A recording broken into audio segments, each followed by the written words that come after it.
images, on peut nécessairement faire mieux. Voilà ce qu'écrit Robert Chicot, président du Grand Raid, à propos de la stèle commémorative des enfants de la Creuse. Dans un courrier des lecteurs, le Big Boss de la Diagonale des Fous dénonce l'emplacement choisi à l'aéroport, à la sortie de l'aéroport de Gillot, là où il a l'habitude d'accueillir ses raideurs, s'attirant ainsi une salve de réactions. Explication Michel Ouzon.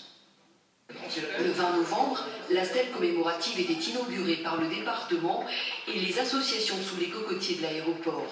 Un mois plus tôt, l'organisation du Grand Raid recevait au même endroit les concurrents extérieurs, un emplacement pour lequel Robert Chicot dit avoir eu une autorisation, d'où son incompréhension et son courrier des lecteurs. Mon propos n'est pas de porter un jugement de valeur sur l'opportunité, l'intérêt d'avoir créé cette stèle.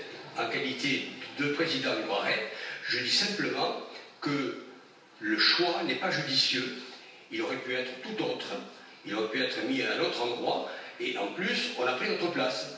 Donc, qu'est-ce que vous voulez? C'est ce dont je me plains.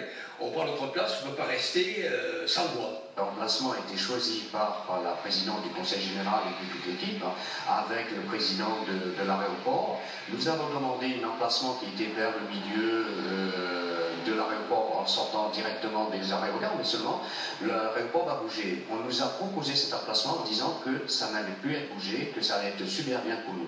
Nous, ce que nous demandons au début, c'est la reconnaissance et le devoir de mémoire pour le Réunionnais dans l'avenir. Le président de Racine en l'air invite à voir le positif dans la stèle et dans son message.